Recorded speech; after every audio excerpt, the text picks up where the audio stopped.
करनाल से भारतीय जनता पार्टी के उम्मीदवार मनोहर लाल जी वो कल मीडिया से मुखातिब थे और आज के दिन में मनोहर लाल जी ना तो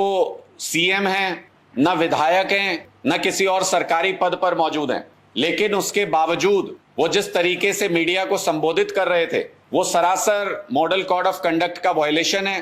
कनीना में जिस तरीके का हादसा हुआ उसको लेकर के पूरे प्रदेश की, पूरे देश की संवेदनाएं पीड़ित परिवारों के साथ थी, मृतक बच्चों के परिवारों के साथ हैं। ऐसे संवेदनशील विषय के ऊपर किसी सरकारी पद पर ना होते हुए भी इस तरह की घोषणाएं करने की उनको मुआवजा दिया जाएगा, उसके खिलाफ जांच हमने बिठा दी है, किसी दोषी को छोड़ा नहीं जाएगा, सख्त कार्रवाई की जाएगी, डॉक्टर्स को इंस्ट्रक्शन दे दिया है कि किस तरह से काम करना है। एक मुख्यमंत्री जिस तरीके की भाषा का इस्तेमाल करता है और प्रशासन को इंस्ट्रक्ट करता है, भारतीय जनता पार्टी के केवल करनाल से उम्मीदवार, लोकसभा उम्मीदवार होने के बावजूद मनोहर लाल जी उस भाषा का इस्तेमाल कर रहे थे।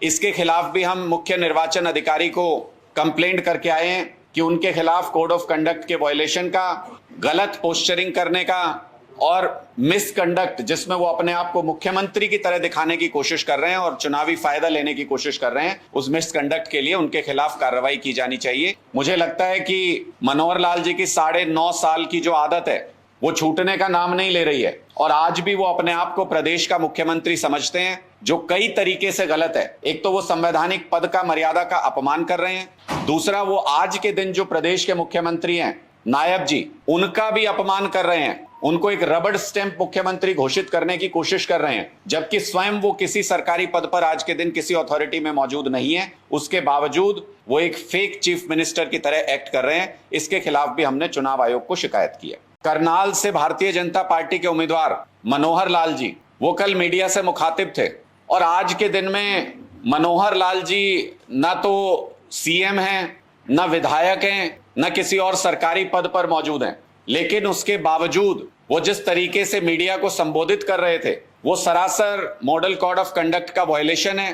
कनीना में जिस तरीके का हादसा हुआ उसको लेकर के पूरे प्रदेश की, पूरे देश की संवेदनाएं पीड़ित परिवारों के साथ थी, मृतक बच्चों के परिवारों के साथ हैं। ऐसे संवेदनशील विषय के ऊपर किसी सरकारी पद पर ना होते हुए भी इस तरह की घोषणाएं करने की उनको मुआवजा दिया जाएगा, उसके खिलाफ जांच हमने बिठा दी है, किसी दोषी को छोड़ा नहीं जाएगा, सख्त कार्रवाई की जाएगी, डॉक्टर्स को इंस्ट्रक्शन दे दिया है कि किस तरह से काम करना है। एक मुख्यमंत्री जिस तरीके की भाषा का इस्तेमाल करता है और प्रशासन को इंस्ट्रक्ट करता है, भारतीय जनता पार्टी के केवल करनाल से उम्मीदवार, लोकसभा उम्मीदवार होने के बावजूद मनोहर लाल जी उस भाषा का इस्तेमाल कर रहे थे। इसके खिलाफ भी हम मुख्य निर्वाचन अधिकारी को कंप्लेंट करके आए हैं कि उनके खिलाफ कोड ऑफ कंडक्ट के वायलेशन का, गलत पोस्चरिंग करने का और मिसकंडक्ट, जिसमें वो अपने आप को मुख्यमंत्री की तरह दिखाने की कोशिश कर रहे हैं और चुनावी फायदा लेने की कोशिश कर रहे हैं, उस मिसकंडक्ट के लिए उनके खिलाफ कार्रवाई की जानी चाहिए। मुझे लगता है कि मनोहर लाल जी की 9.5 साल की जो आदत है वो छूटने का नाम नहीं ले रही है और आज भी वो अपने आप को प्रदेश का मुख्यमंत्री समझते हैं, जो कई तरीके से गलत है। एक तो वो संवैधानिक पद का, मर्यादा का अपमान कर रहे हैं, दूसरा वो आज के दिन जो प्रदेश के मुख्यमंत्री हैं नायब जी, उनका भी अपमान कर रहे हैं, उनको एक रबड़ स्टैंप मुख्यमंत्री घोषित करने की कोशिश कर रहे हैं, जबकि स्वयं वो किसी सरकारी पद पर आज के दिन किसी अथॉरिटी में मौजूद नहीं है। उसके बावजूद वो एक फेक चीफ मिनिस्टर की तरह एक्ट कर रहे हैं। इसके खिलाफ भी हमने चुनाव आयोग को शिकायत की है।